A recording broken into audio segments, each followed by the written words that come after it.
Paz e graça para você ligado na Rede Internacional de Televisão. Estamos começando agora o seu programa de reflexão, entrevistas e debates de todos os dias da semana. E o assunto hoje, mais uma vez, para alegria de muita gente, né, é o Apocalipse.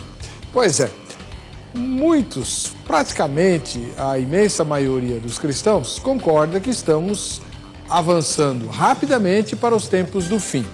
E, segundo o texto de Apocalipse, para aqueles que entendem esse livro como um livro que fala do futuro, haverá duas personagens que vão ocupar um espaço interessante no cenário mundial.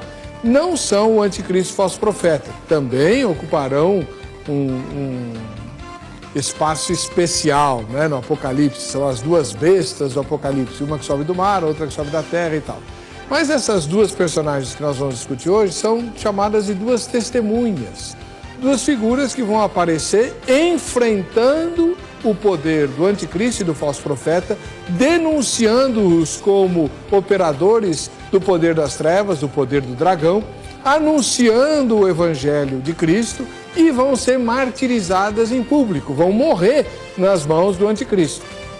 A alegria daqueles que seguirão o anticristo será tão grande que eles vão fazer um festival que vai durar 3 dias na presença dos corpos dessas duas testemunhas.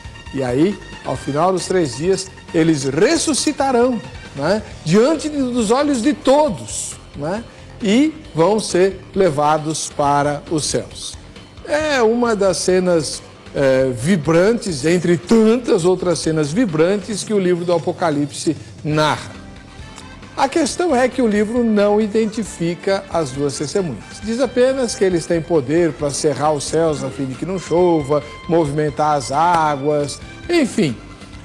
Lembram muito os milagres operados por Elias no Antigo Testamento e também, de certa forma, por Moisés. Mas muita gente diz que Moisés morreu, ele não está vivo, a menos que ele ressuscitasse. Elias, pelo menos, foi trasladado vivo para o céu, assim como Enoque. Por isso, ele também é lembrado como uma possibilidade para as duas testemunhas. Afinal, dessa maneira, Enoque e Elias, que não provaram a morte, morreriam nas mãos do anticristo, né, e ressuscitariam, como vai acontecer, por exemplo, com todos os crentes na volta do Senhor Jesus. Pois bem, hoje nós vamos reservar um espaço com 2 especialistas, teólogos aqui, para conversarmos sobre a identidade dessas duas testemunhas, o seu ministério, o seu trabalho e como essas coisas podem afetar a nossa vida enquanto aguardamos o desenrolar dos fatos. Está no ar o Vejam Só.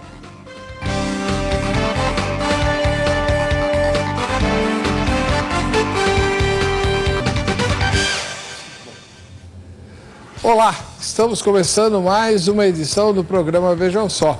É uma alegria fazer esse programa sabendo que ele alcança não apenas o Brasil, mas também todas as nações da Europa e das 3 Américas. Para você que está sintonizado na RIT, as nossas boas-vindas. Conosco para conversar sobre a identidade das duas testemunhas do Apocalipse estão o pastor José Serafim, da Igreja Assembleia de Deus do Belenzinho, autor, inclusive, desse livro aqui. Qual câmera eu mostro? Esse aqui. Que é um livro que trata exatamente do Apocalipse, a revelação do Apocalipse. Paz e graça, pastor José Serafim, tudo bem? Tudo bem, pastor. É uma honra, é um prazer estar aqui no seu programa. Espero que possa ser usado por Deus para esclarecer muita dúvida e abençoar os nossos ouvintes. O senhor escreveu esse livro há quanto tempo? Questão de 3 anos. É coisa recente. Recente. Então. Muito bem. E o senhor é pastor da Igreja Assembleia de Deus? Sou pastor auxiliar da Assembleia de Deus do Belenzinho. O endereço lá? Lá é Rua Conselheiro Cotegipe, 273, Belenzinho. Okay. Os cultos, domingo, quinta, terça. E aos sábados temos a escola para os professores de escola dominical. Das 19 às 21 horas. E o ministério que a Assembleia de Deus do Belenzinho pertence é o Ministério de Madureira? Não, é de Belém. É Belém mesmo, Belémzinho, chamado Missão, né? É, o Ministério... É, o pastor José Huerta Bezerra da Costa, é o pastor presidente. O original. Original. Tá, muito bem. Muito obrigado pela presença do senhor. Ok. Do outro lado, o reverendo professor Carlos Caldas, ministro da Igreja Presbiteriana do Brasil, professor de teologia na Agrade, Academia Teológica da Graça de Deus. Seja bem-vindo, reverendo. Paz e graça. Paz e graça, Heber. Paz e graça, pastor José Serafim. Amém. Paz e graça ao povo do Brasil, da Europa e das 3 Américas, que você acabou de dizer, que nos acompanha, nos honra com a audiência nesse momento. Paz e graça e paz para todo mundo dessa grande parte desse mundo aí. O senhor dá aula na Academia Teológica da Graça de Deus da Agrade. Tem essa alegria. Qual a matéria que o senhor lecionou? Hermenêutica Bíblica. E, além disso, o senhor também dá aula para a Assembleia de Deus, né? O IBAD, Instituto Bíblico das Assembleias de Deus, em Pindamonhangaba. Lá o senhor leciona? Introdução à Missiologia, o estudo da missão da igreja, e Antropologia Teológica. Muito bem. O senhor vive viajando de São Paulo e Pindamonhangaba? Ainda bem que eu vou de ônibus. Ainda bem. Tá, muito bem. Muito obrigado pela presença do senhor. A alegria é toda minha. Vamos lá. Vamos assistir a matéria que foi preparada e que anuncia, né, o debate que nós vamos fazer hoje aqui no Vejam Só. As 2 testemunhas do fim dos tempos encontram-se no livro do Apocalipse. E sem dúvida nenhuma são personagens extraordinários que despertam curiosidade a respeito de quem elas são. As ações das 2 testemunhas do Apocalipse aparecem em 3 fases. Primeiro com a pregação e a realização de prodígios. Depois a morte por parte daqueles que as perseguem. E por último a ressurreição e ascensão ao céu. O fato de serem 2 implica no reforço e autenticidade do testemunho de um comparado ao outro. Segundo o teólogo Sinésio Santos, as 2 testemunhas desenvolverão um papel importante no processo de salvação dos judeus após o período chamado tribulação. Eles vão dar continuidade à pregação da palavra, à pregação do evangelho. Só que o foco das 2 testemunhas, qual que é? É o povo de Israel. Nós estamos vivendo hoje o tempo da graça. Então, hoje, o evangelho está entre os gentios e o judeu está em segundo plano. Após o arrebatamento, há uma inversão desse processo, né? Só que como é que os judeus sempre trabalharam? Profetas. Sempre profetas. Então, o que acontece após o arrebatamento, com o foco voltado ao povo de Israel, Deus levanta esses 2 profetas que vão atuar, né, ali durante o período que está determinado na palavra. Sinésio explica o que induz muitas pessoas a associar as 2 testemunhas do Apocalipse a alguns profetas do passado. As características da atuação delas, do ministério delas, associam muito com o ministério do passado. Então, por conta disso, então, surgem algumas especulações sobre quem seria essa ou aquela pessoa. Além disso, tem também algumas pessoas especiais do Velho Testamento, Enoque e Elias, que foram arrebatados, né? Então, esses eventos especiais do Velho também remetem ao povo a pensar que esses 2 lá, que foram tão diferentes, seriam os 2 que votariam no fim. Alguns acreditam que as 2 testemunhas possam ser Moisés e Elias, ou Enoque e Elias. Outros acreditam ainda que o Antigo e o Novo Testamento seriam as testemunhas. Mas neste caso, o teólogo é restritivo. O Apocalipse é muito claro. Quando ele está falando de pessoas, ele fala de pessoa. Quando ele fala de objeto, é de objeto. Quando ele fala de símbolos, são símbolos. E as 2 testemunhas aqui são entidades pessoais, personalidade, que falam, que agem, que reagem, tá? Então, não está falando de um objeto, uma aliança, não. Está falando de 2 homens, efetivamente 2 homens. Como afirma Sinésio, as 2 testemunhas serão 2 homens, 2 profetas. E o Vejam Só de hoje pergunta, quem são eles? E aí? O que é que você pensa a respeito desse assunto? E se tiver dúvidas, aproveite para fazer suas perguntas. Tem 2 especialistas aqui. Um deles, inclusive, escreveu um livro sobre o Apocalipse. Deixa eu mostrar o livro de novo, né? Livro do pastor José Serafim. Está aqui, ó. E para você participar do programa, você liga para 0 Operadora 11 3337 5886. Não esqueça que estamos em São Paulo. 3337-5886, ou então vejamsó.com.br. É o nosso site, entra no site, vote na enquete e você pode ganhar prêmios. Já eu vou mostrar os prêmios para você. Vamos conhecer primeiro a opinião inicial dos nossos dois convidados. Eu vou, no segundo bloco, vou dar tempo para vocês sustentarem a posição. Mas agora vocês só vão declarar qual a posição que vocês vão defender, tá bom? Tudo bem. Pastor José Serafim, quem são as duas testemunhas do Apocalipse? As duas testemunhas são dois judeus que se converterão no período da grande tribulação. Nós não temos o nome deles, mas o nome é o menos importante. E também não se pode associar a qualquer personagem do Antigo Testamento, mas seguramente são duas pessoas que vão crer em Jesus, dois judeus, reconhecerão seu Messias, serão cheios do Espírito Santo e serão as testemunhas do Apocalipse. Pessoas normais, como normais, como nós. Muito bem.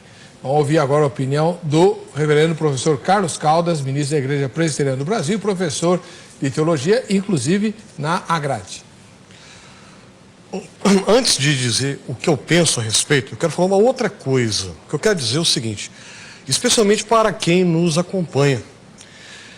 Nós não estamos aqui em uma disputa para ver quem sabe mais. Por que eu estou dizendo isso? Porque eu tenho observado, Weber, que muita gente acompanha o programa na perspectiva de um torneio, um campeonato, um debate. Nós não estamos aqui para isso.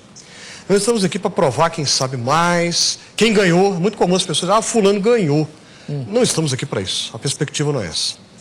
Mesmo porque, independentemente de qual seja a opinião, e como eu disse, daqui a pouco eu falo o que eu penso a respeito por enquanto, mas eu faço questão absoluta de dar essa palavra no início. A questão não é tão importante assim, porque no último dia, o Senhor não vai perguntar para ninguém quem você achou que era aqueles dois lá de Apocalipse 11. Ele não vai perguntar isso para ninguém. O que ele vai perguntar é o seguinte: você viu o faminto na rua e ajudou? Você viu o pobre sem roupa na rua e ajudou? Você foi visitar o doente? É isso que ele vai perguntar. Então, a identidade desses dois aí, isso não é a questão primordial. É claro que, como foi dito aqui, desperta a curiosidade, mas não é o ponto principal. Não é. Agora, quanto à sua pergunta, a pergunta do programa propriamente. Antes de responder a pergunta, eu penso que a gente tem que fazer uma outra pergunta. Então, eu acho que nós não podemos começar direto perguntando quem são, qual é a identidade das duas pessoas de Apocalipse 11. Nós vamos fazer a pergunta seguinte: o que é o Apocalipse de João? Que tipo de livro é o Apocalipse de João? E quando a Ana me convidou para participar aqui do programa, eu disse para ela, Ana, eu posso até ir, mas eu vou para apanhar, porque eu vou defender uma posição que ninguém defende, que todo mundo, existe uma tradição fortíssima na Igreja Evangélica Brasileira de ver o Apocalipse como um livro futurista. Vai ser assim, vai ser assim, vai ser assim. Sua posição é historicista? Exatamente. E se o Apocalipse não for assim? Afinal de contas, o Apocalipse não foi escrito para nós, ele foi escrito para as igrejas de 2000 anos atrás, que estavam sofrendo perseguição debaixo do Império Romano. E o Apocalipse é um livro de linguagem imaginativa, simbólica, figurada. E o próprio texto do Apocalipse 11 deixa claríssimo que ele usa uma linguagem figurada. O texto diz isso. Então, interpretar o texto do Apocalipse de João literalmente não é, penso eu, a melhor postura hermenêutica quanto ao Apocalipse. Não quer dizer em nada, mas o fato de não ser literal não quer dizer que não é verdadeiro. Não, eu sei, mas tudo é figurado? A volta de Jesus é figurada, por exemplo? Não. Então mas tem coisa literal aí. Não é, de modo algum. Quando fala lá no capítulo 1, a descrição do Cristo ressuscitado, que é literal aquele, então. Lógico, mas então, os eventos que ele anuncia, né? Por exemplo, ele anuncia o surgimento de duas testemunhas. O senhor entende essas duas testemunhas como dois, o quê? Simbólico. Eu vou repetir, o próprio texto deixa claro que ele está trabalhando com uma linguagem simbólica. Que simbolizam o quê? Antes, porém, deixa eu dizer essa questão aqui. O texto fala de uma cidade, veja, é impossível ser literal, porque o texto fala de uma cidade que espiritualmente, simbolicamente, figuradamente se chama Sodoma e Egito, onde também o seu Senhor foi crucificado. o texto brinca com, eu uso o que eu vier brincar com todo respeito, com símbolos: Sodoma, Egito e Jerusalém. Onde o Senhor foi crucificado? Jerusalém. Então não pode ser literal. O texto está dizendo que não é para ser entendido literalmente. Tá, mas o senhor não disse ainda o que eles se representam. Um testemunho a respeito de Jesus em todos os tempos. Então, se eu digo que vai ser no futuro, sabe lá Deus quando vai ser, eu perco de vista o testemunho que está sendo dado a respeito de Jesus em 2000 anos. tá bom, não tem problema. Toda vez que a gente discute o Apocalipse, a gente sempre tem duas visões diferentes, né? Hoje a gente tem então um irmão que, até onde eu entendo, é dispensacionalista, Sim, que é o pastor Serafim, sim. e um preterista. Eu falei que era historicismo, mas acho que o senhor é mais preterista. Historicista? Pode usar a palavra, né? Preterista. Porque eu não... Meu irmão em Cristo, José Serafim, Bueno. que eu conheci nessa noite, a posição que eu defendo é diferente. Eu não sou dispensacionalista, Então tá. mas não deixo de amar o Senhor de jeito nenhum, Já porque tem acima debate. disso tudo está o amor de Cristo. Então, Amém, só, claro. só para dar um esclarecimento, o que a gente faz? Sempre que a gente discute o Apocalipse, a ideia é essa: pega um evento do Apocalipse e usa como gancho para discutir as diversas visões interpretativas que o livro contempla. Aí você vai ouvir todos os argumentos dos dois debatedores, dos demais telespectadores que vão participar. Inclusive, se você quiser mandar o seu comentário, faça isso, seja por telefone, seja por e-mail. E, ao final do programa, todos nós teremos farto material para tirarmos as nossas próprias conclusões, tá bom? Eu vou suspender um pouquinho agora o debate a respeito do Apocalipse, porque eu tenho um recado importante para te fazer. O senhor ouviu, eu vi que o senhor estava muito atento à fala, né, do reverendo Carlos Caldas. Sim. E ele tem uma visão muito diferente do livro de Apocalipse, uma visão teológica e tal, onde ele entende que o livro tem uma aplicação mais para o povo do primeiro século, né? E uma aplicação, obviamente, simbólica, que é um pouco diferente da sua, que vê no livro de Apocalipse indicações do que vai acontecer no futuro de uma maneira mais explícita. Por que o senhor não crê igual a ele e por que o senhor crê do jeito que o senhor crê? Baseado na própria Bíblia, irmão, eu vejo o Apocalipse como um livro do futuro, um livro escatológico. Deus dizendo o que vai acontecer. Porque para nós existe futuro, para Deus não, para Deus tudo é presente. O que vai acontecer amanhã, Deus fala hoje. É semelhante ao livro de Daniel. Daniel, quando recebeu de Deus as visões, o próprio Deus disse: sela as palavras porque é para o tempo do fim. Para João, Deus disse: escreve porque as coisas brevemente devem acontecer. 2000 anos atrás, para nós é um tempo enorme, para Deus são 2 dias. Então, esse brevemente deverá acontecer. E logo no início do livro, o próprio João recebeu a revelação das coisas que brevemente devem acontecer. Se devem acontecer, porque não aconteceu ainda. Se é uma... Poderia ter acontecido no segundo século. Poderia, mas comprovando o que diz o Apocalipse com a história, nós vemos que não aconteceu. Porque o forte do Apocalipse é a restauração de Israel. Israel não está restaurado. Então teve um início, 1948, quando Israel foi considerado como nação soberana, voltou a ter a sua pátria, mas até hoje sabemos que eles não têm liberdade absoluta. E por ocasião, após o arrebatamento da igreja, então nós vamos entender, tanto pelo livro de Daniel, como pelo livro de Apocalipse, que Israel terá a sua pátria.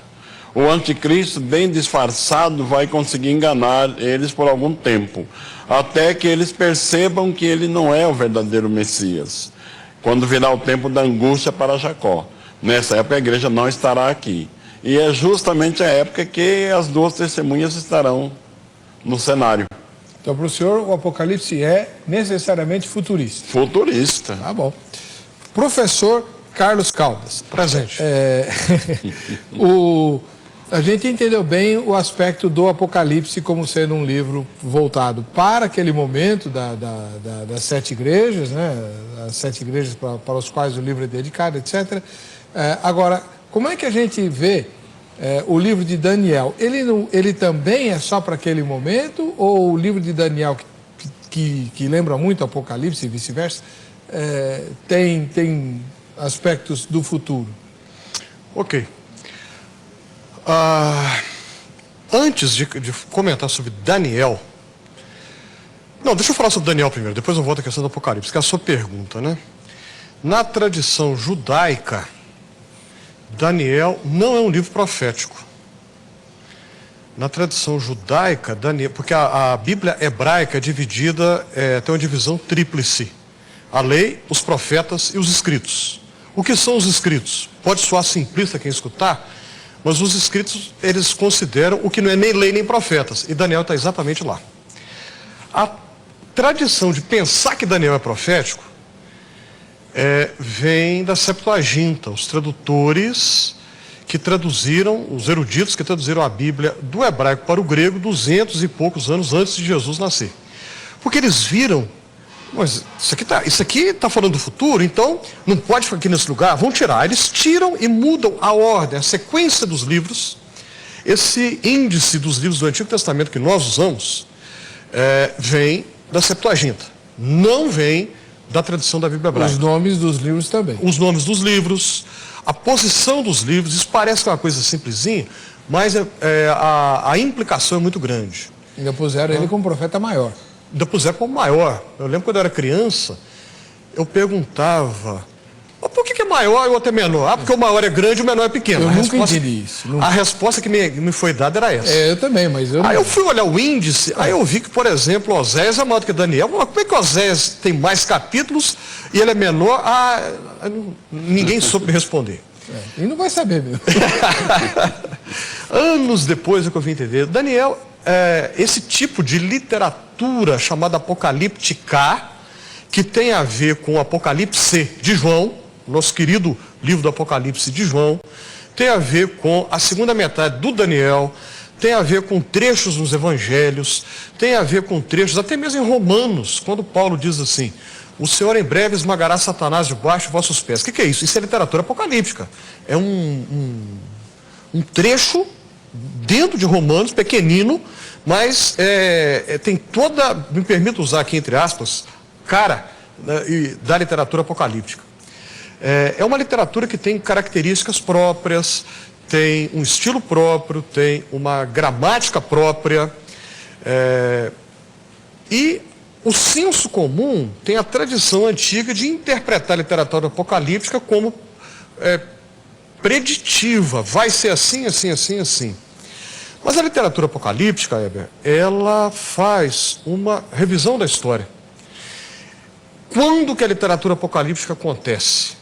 Em momentos de opressão, Daniel, época de Daniel, opressão política, perseguição, todo o período do Novo Testamento, é importante a gente destacar isso aqui, foi o período de florescimento da literatura apocalíptica judaica. A literatura apocalíptica judaica é muito vasta. Houve, posteriormente, no século II da era cristã, vários apocalipses, diversos apocalipses. É por isso que o nosso chama Apocalipse de João, que é um caso à parte, porque não se enquadra em padrão nenhum, se a gente comparar com os outros. O nosso aqui é único. Então, todo o tempo do Novo Testamento, esse tempo onde se respira a atmosfera apocalíptica, no tempo do Novo Testamento. É a opressão do Império Romano, a crueldade do Império Romano, a maldade do Império Romano, que diz que o César de Roma é o Senhor. Contra isso os cristãos dizem, Jesus é o Senhor. O César de Roma que oprime, que mata, o capítulo 2 fala de uma das igrejas que tinha um cristão chamado Antipas, que morreu, ele era chamado de testemunha, a mesma palavra que aparece aqui. E vamos lembrar que em grego a palavra testemunha é literalmente mártir. Mártir. A palavra que nós temos nas línguas europeias, o nosso português, o espanhol, o inglês, a mesmíssima palavra mártir, que é literalmente testemunha em grego. Então, testemunho está ligado a martírio, pagar com a própria vida, anunciar Jesus é correr o risco de pagar com a própria vida. Falar a verdade, que não é um sistema humano que é o Senhor, não é um sistema terreno que é o Senhor, um sistema que oprime, um sistema que arroga para si ser absoluto. Era o que o Império Romano fazia, que a gente está vendo acontecer até hoje. 2000 anos isso tem acontecido. Então, é muito, penso eu, que faz mais sentido entender o livro assim, do que apenas projetar para um futuro. Eu sei que o nosso prazo aqui é extremamente exíguo, mas rapidíssimo. Se eu coloco o livro todo para o futuro, o que esse livro valeu para aqueles cristãos que sofreram naquela época? O que esse livro valeu para os cristãos que viveram durante 2000 anos? O que ele vale para nós hoje? Por isso que eu penso que faz mais sentido pensar na perspectiva do todo o tempo da história da igreja. Todo o período. Não, isso aqui vai ser assim, assim, assim. O texto aqui nem uma vez fala de Israel, nem uma vez fala de... Todo o tempo da história da igreja inclui o futuro também. Claro, mas inclui o tempo que nós estamos vivendo. Sim, certamente. Inclui o passado. Então vou revisar o texto aqui não fala de Israel, nem uma vez. Eu comecei ali rotulando de historicista, depois eu disse que o senhor era preterista e agora eu entendi. O senhor é idealista. Eu estou em boa companhia. São 4 escolas. Eu estou em boa companhia. São quatro escolas de interpretação do Apocalipse. Preterista é aquela que diz que valeu só para os cristãos do primeiro século, era para ajudá-los a enfrentar Nero e os que vieram depois. Os Césares romanos.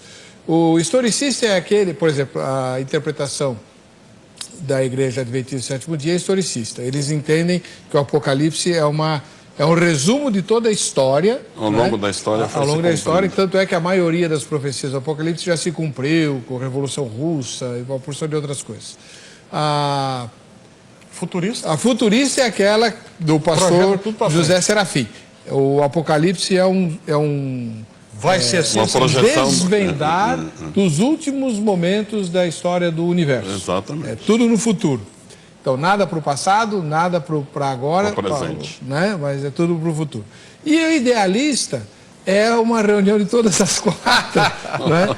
Porque entende o seguinte, que o livro de Apocalipse, assim como qualquer outro texto das Escrituras, tem que fazer sentido e ser relevante para quem o recebeu, claro, como os crentes do primeiro século, e para todos os demais cristãos que vierem a existir depois dos que receberam o texto, até o momento final da história do universo. Né? Então, agora, pelo menos, eu te rotulei direito. Eu não me preocupo com rótulos, sinceramente, não me preocupo com Todos isso. eles são imperfeitos. Todos. Deixa eu fazer uma pergunta aqui para o pastor José Serafim. Pastor, tudo isso explicado para o telespectador, o senhor esposa, como o próprio professor Carlos mencionou, a posição dominante na igreja evangélica, né? Que é a do dispensacionalismo, que é uma leitura mais natural do texto. Né? O senhor sempre teve essa posição em relação ao Apocalipse? Sempre. É um livro que me apaixonou desde adolescente. Comecei a ler, estudar, procurei conhecer bastante sobre ele e eu nunca abri mão deste pensamento. Então, mas me permite dizer uma coisa? Claro, lógico, tudo. Irmão, se o assunto nosso é falar sobre as 2 testemunhas, nós vamos passar o tempo e não vamos falar delas. Não, né? Exatamente. Vamos a elas. É a pergunta que eu queria fazer para o senhor. Pois não. Eu queria entender o seguinte. Por que o senhor diz que as 2 testemunhas são 2 judeus e mais o seu colega lá da matéria de abertura, outro dispensacionalista, eu anotei o nome dele aqui em algum lugar, o Sinésio, né? O irmão Sinésio mencionou que o trabalho dessas 2 testemunhas é levar Israel ao conhecimento de Jesus. Por que essa ênfase tão grande na conversão de Israel nesse momento da história, colocado no futuro, e em detrimento de todas as outras nações da Terra? Eu não vejo como detrimento, mas Israel aí é o foco, porque a igreja neotestamentária nesse período já foi arrebatada. Se cumpre aí Romanos capítulo 11, versículo 26. Até que o último gentio se converta. Aí encerra-se o tempo dos gentios para iniciar o tempo dos judeus. Como na época do gentio o judeu pode aceitar a Cristo e agregar-se à igreja, durante o período do judeu, o gentio que recusar o sinal da besta e crer em Jesus, ele será incluído também para a salvação. Então não há detrimento para o gentio aí. Acontece que o judeu, ele é alvo, ele é um alvo maior, ele é mais mencionado, porque se nós temos um estudo das Escrituras, desde Daniel, quando ele menciona, porque veja que Daniel, no capítulo 9 de Daniel, ele compreendeu pelas profecias de Jeremias que o tempo estava cumprido, 70 anos de cativeiro. Ele foi orar. Qual era a preocupação de Daniel? Ele orava pelo seu povo judeu e pela sua santa cidade, Jerusalém. O reverendo reverendo Carlos, mencionou que o livro de Daniel não é considerado profético, mas profecias de Daniel, algumas já se cumpriram. Então, daí que se entende que ele é um livro profético, algumas já se cumpriram. Quando ele falou sobre a retomada, a volta do judeu, a reconstrução do templo, a rejeição do Messias. E o aparecimento do Antíoco Epifânio, que Jesus menciona. Também se cumpriu. E depois ele fala das 70 semanas. Quando ele fala de 70 semanas, na linguagem dos judeus, quando falava de semana, eles entendiam muito bem, baseado em Levíticos, capítulo 25, versículo 8, onde diz que uma semana era considerada semana de anos. Ainda está bem escrito lá, de maneira que 7 semanas serão 49 anos. Então ele profetizou sobre essas 70 semanas, analisando cada uma, ele mesmo veio dando a divisão. Primeira parte seria o retorno de Israel, que seria 7 semanas, 49 anos. Depois, a rejeição do Messias, que daria 62 semanas, 434 anos. Ficou faltando uma semana, onde isso foi interrompido para entrar o tempo dos gentios. Porque se cumpriu aí, João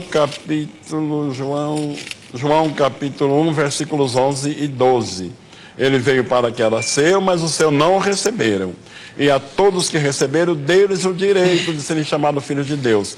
Então aí abriu-se uma porta para o gentio aceitar a Cristo.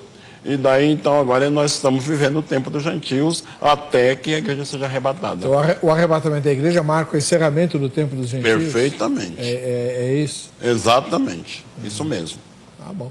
Deixa eu ler algumas mensagens daqui, a gente já volta a discutir tudo bem. isso. Rafael Oliveira, de Itaguaí, no Rio de Janeiro. Boa noite, pastor Heber. O texto me leva a crer que, sem dúvida, irmão, aí já... Convicção, hein? As duas testemunhas são dois judeus bem poderosos. Não podemos deduzir que seja a igreja como alguns acreditam, pois os sinais que essas testemunhas realizam não se assemelham com os que entendemos sobre a igreja hoje. O texto faz uma forte citação a eventos ocorridos no passado com Elias e Moisés. O livro de Apocalipse tem forte ligação com o livro de Daniel, e Daniel diz que no fim o saber se multiplicará. Muitos atribuem isso ao crescimento da tecnologia e tudo mais, mas o texto se refere mesmo à compreensão de fatos como este. Mande um abraço para a comunidade profética Shabá em Itaguaí. Pastor Júlio Eleutério. Abraço. Tá bom, Rafael, e um abraço para o pastor Júlio. Eu vou para o intervalo, que a diretora está brigando comigo aqui, e a gente já volta com outras mensagens. Inclusive, eu quero que o pastor José Serafim diga por que não pode ser Moisés e Elias, ou Enoque e Elias, né? E por que o professor Carlos acredita que não são pessoas reais. Vamos voltar já.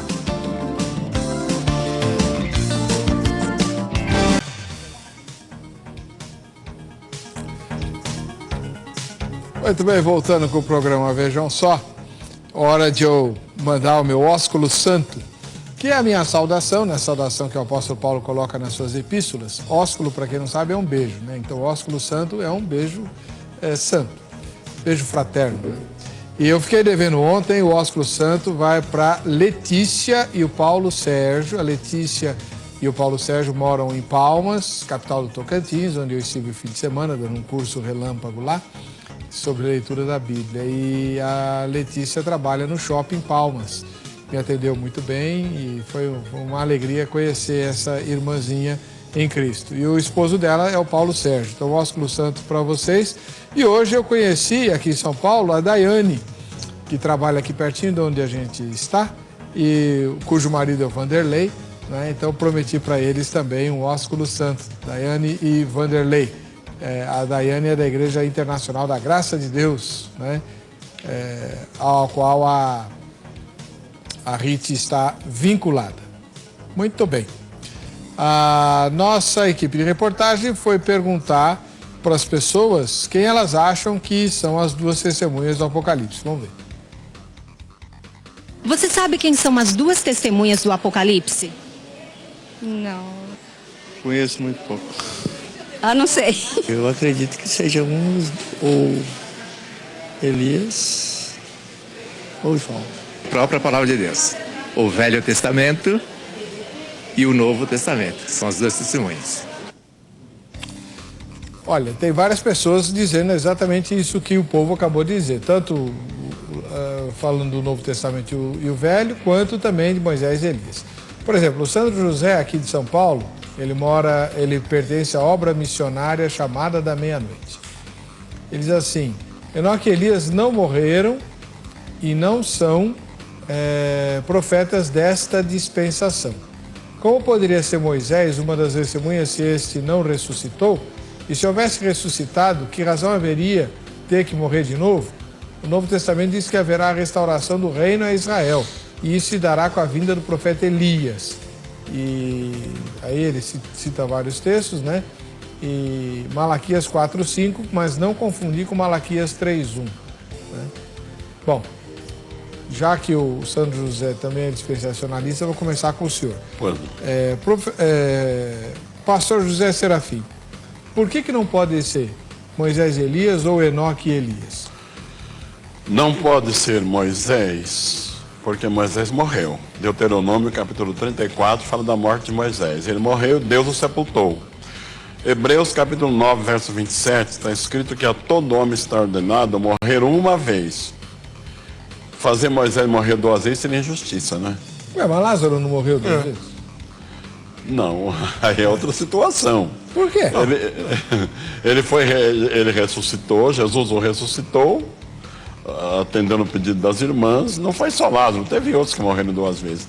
Mas aí foi um caso especial, Jesus ressuscitou. Agora, fazer sair do céu, já estará a tempo, vir aqui para morrer outra vez, seria cometer uma injustiça. E Enoque e Elias, eles não morreram?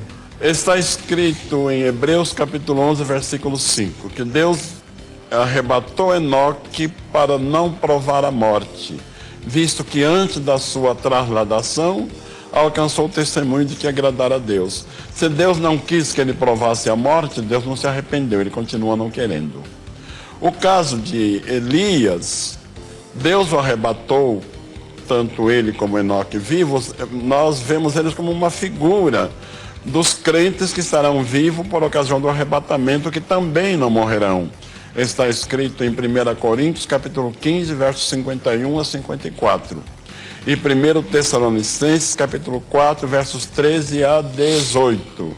Que os que estiverem vivos serão metamorfoseados, transformados e arrebatados, não provarão a morte. Então Elias e Enoque é uma bela figura dos crentes que serão arrebatados vivos.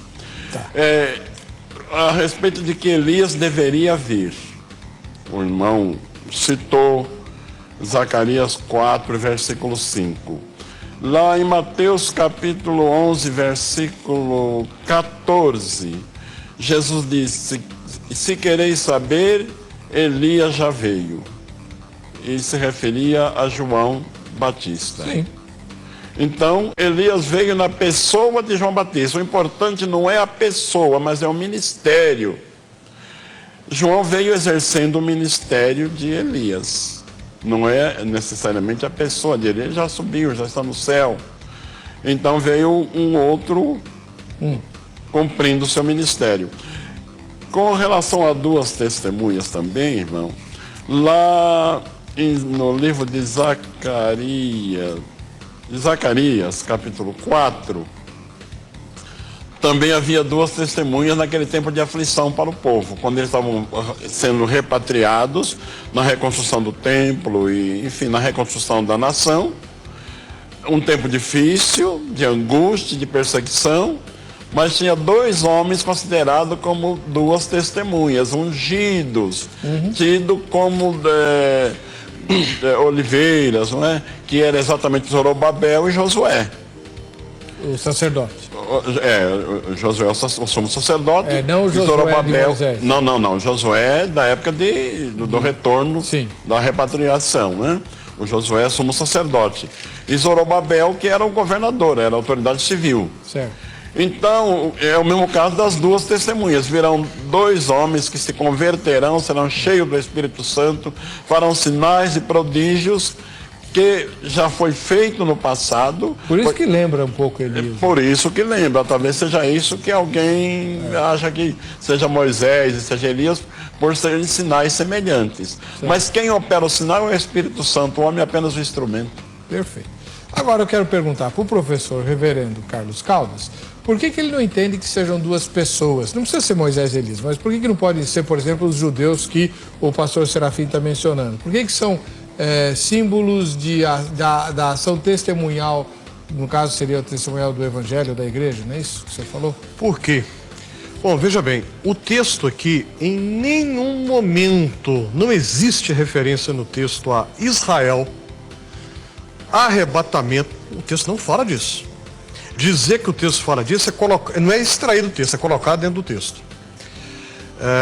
Além disso, ler a Bíblia numa chave de Israel, colocar Israel como uma chave para interpretar a Bíblia, não é hermeneuticamente, não é uma possibilidade que muita gente faz, mas não creio que seja a mais saudável.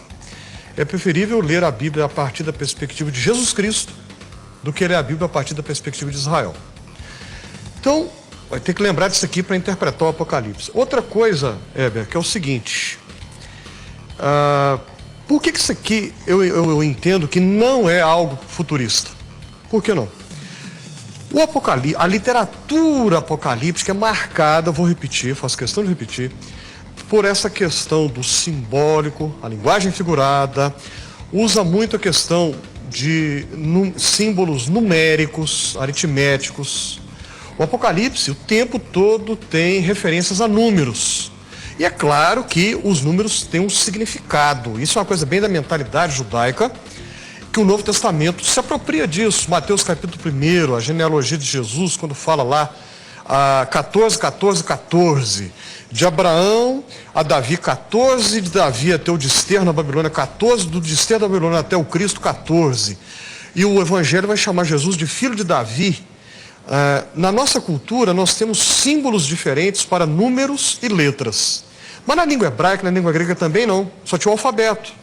Então eles atribuíam o valor numérico às letras. O valor numérico do nome Davi em hebraico é 14. Então, eu só estou trazendo isso aqui de Mateus capítulo 1 para ilustrar como que tem essa questão de símbolos numéricos. Aí, muitas pessoas vêm e interpretam literalmente o símbolo, o número. Literalmente o número, se esquecendo que é símbolo. Então, por que são 2 testemunhas? Por que não é nenhuma nem 3? Essa é a pergunta que a gente tem que fazer. Não é quem são, mas por que 2? Porque 2, na linguagem bíblica, é símbolo de testemunho. O Antigo Testamento fala, você não vai aceitar denúncia a não ser por 2 testemunhos. Um só falando? Não, a pessoa fala o que ela quiser. Então, 2 é símbolo de testemunho. Tá? Além disso, veja bem, o capítulo seguinte, o 12, né? A mulher que está grávida, o dragão que quer devorar o filho, o bebezinho que está para nascer. Você fez referência agora há pouco, a igreja adventista é assim e tal, existe a tradição. A igreja católica é que gosta do capítulo 12, né? Claro. Nada de braçada em cima do capítulo 12 aqui do Apocalipse. A mulher com a coroa, né? Nada de braçada aqui nesse capítulo. Mas aqui, quando a gente lê, está muito claro toda essa linguagem simbólica, a linguagem apocalíptica, ela é uma linguagem exagerada, né? Extravagante. Né? Então aqui fala, o dragão com 7 cabeças, 10 chifres e tal. Mas quando a gente vê aqui, está muito claro que a referência aqui é a Jesus. Jesus que foi perseguido, mas venceu, os seguidores dele que são perseguidos, mas venceram também. Está muito claro. Então, por que eu estou trazendo agora o capítulo 12? Porque o capítulo 12 deixa claríssimo que não é algo para o futuro, é o que já aconteceu. Jesus. Tá? Então, voltando aqui para o capítulo 11. Com toda esse simbolismo que o texto trabalha, e de novo eu chamo a atenção para o versículo 8, a praça da grande cidade, que espiritualmente se chama Sodoma e Egito, onde também o seu Senhor foi crucificado. Não pode ser literal, porque Sodoma, os comentaristas dizem que ficava na parte sul do país de Israel, perto do Mar Morto. O Egito está mais caminhando para o ocidente, né, para o oeste. Jerusalém está na outra região. Então, um lugar que está em 3 lugares ao mesmo tempo, é símbolo do pecado. Né? É símbolo de alguma coisa, exatamente. E aqui são 3 símbolos negativos. Jerusalém, aqui, muito embora alguns textos se refiram a Jerusalém como cidade santa, outros textos apresentam Jerusalém de maneira muito negativa. É o caso aqui. Jesus foi crucificado em Jerusalém. Então, a gente tem que lembrar disso aqui. O texto deixa muito claro que ele está tratando com questões simbólicas. O que é o símbolo? O símbolo aponta para uma outra realidade. Então, toda essa descrição de 2 pessoas, e quando a gente vê aqui, está nitidamente calcado em Moisés e Elias, nitidamente calcado neles. Qual que é a referência por detrás aqui do Apocalipse 11? É Moisés, porque o texto fala da questão das águas, e Elias, converter a água em sangue, é Moisés. Então, a referência por detrás aqui do texto é Moisés. Elias, porque fala de não chover, a referência por detrás aqui é Elias. Moisés e Elias, por sua vez, representam o quê? A lei e profecia. Elias, na tradição judaica, é o maior de todos os profetas, o mais importante de todos os profetas, na tradição judaica. Também, de tudo que ele fez? Sim. Então, mas eles dois simbolizam, apontam para o quê? O testemunho a respeito de Jesus. E uma coisa que eu acho... Pois não. Um parênteses, lá em Lucas 16, quando o Abraão, lá no Hades, né, responde ao rico, o rico pede para o morto ressuscitar. Né? Eles têm Moisés e os profetas, ouçam-nos. Se referindo à Bíblia. Né? Ao testemunho dado. Né? Então, essa é a ligação que o senhor faz para entender que essas 2 testemunhas não são 2 seres humanos, mas são o testemunho bíblico. O testemunho de tantos anônimos ao longo de 2000 anos, e até hoje, amanhã e depois de amanhã, de pessoas a respeito de Jesus, que tem sido dado, que foi dado, que está sendo dado hoje, que vai ser dado amanhã, vai ser dado depois de amanhã, a respeito de Jesus. O texto fala que eles provocam, eles levantam uma oposição, eles também sofrem. Isso é uma coisa que muita gente passa por cima, porque o texto fala que eles são mortos. Eu vou voltar à questão etimológica, né? Testemunha em grego, mártir. Falar de Jesus, falar a verdade, é suscitar oposição, é suscitar perseguição. E o mártir é aquele que testemunha a respeito de Jesus e está disposto a pagar com a própria vida. Vou citar de novo o Antipas, lá do capítulo 2 do Apocalipse. É aquele que anuncia a respeito de Jesus, e o texto traz o nome Antipas, um que foi morto, mas quantos outros anônimos não morreram também, claro, lá naquela época. E o texto do Apocalipse, para acabar essa parte, o livro do Apocalipse, eu entendo que o Apocalipse, vou usar uma outra palavra para interpretar o livro, coincidentemente começa com a letra P, mas não de profético, preditivo, futurista, mas é um livro pastoral. Por quê? Porque é um livro escrito primariamente, não para ser um mapa descritivo do futuro, mas para fortalecer as comunidades cristãs no primeiro século, na Ásia Menor, que corresponde à Turquia atual, que estavam debaixo da perseguição severa, violenta, cruel, covarde, maldosa, e o livro anima essas comunidades, fortalece essas comunidades. Mas eu tenho que fazer uma pergunta para o senhor, até porque a gente está caminhando para o final do programa, e o telespectador certamente quer saber do senhor isso, e depois eu quero o comentário, né, do pastor Zé Serafim. Tudo isso que o senhor explicou ficou muito claro, até porque o senhor é professor, sabe explicar muito bem. Agora, o Apocalipse não trata de nada a respeito do futuro. Quando ele fala da volta de Cristo, da grande tribulação, do juízo final, são símbolos para aquele momento da história da igreja nascente, ou isso tem uma mensagem para nós também e para aqueles que vão viver depois de nós? Obrigado por ter feito a pergunta, porque isso me permite fazer um gancho com algo que eu disse antes. Talvez tenha ficado en passant, então é bom a gente retomar isso aqui agora.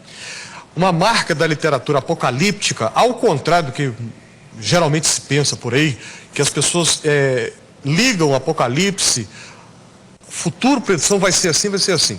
Mas uma marca da literatura apocalíptica é fazer uma revisão da história. É a segunda vez que eu uso essa expressão aqui.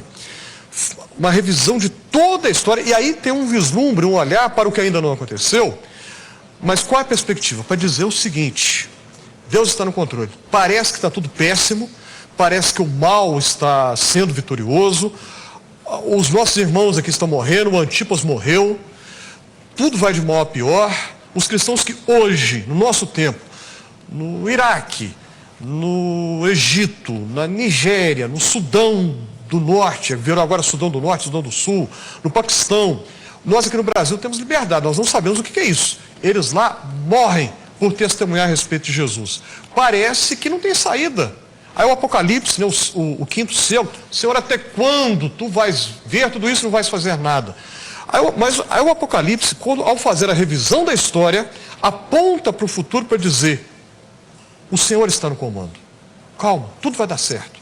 Parece que está tudo mal, parece que vai de mal a pior, mas as aparências enganam. O Senhor está no comando e no fim, a vitória final é do reino de Deus. Amém. Pastor, rapidinho. Ok. Seu último comentário, porque eu preciso terminar o programa. Pois não. Que Israel está embutido, está claro no próprio capítulo 11, quando ele fala que estava medindo o templo do judeu. Nessa ocasião, o templo havia sido destruído há 25 anos atrás. Então, o anticristo reconstruirá um novo templo de acordo com... Não é isso que estão fazendo aqui no Santo Amaro, não. Certamente não. De acordo com Mas Daniel... é parecido. Dizem que não sei, né?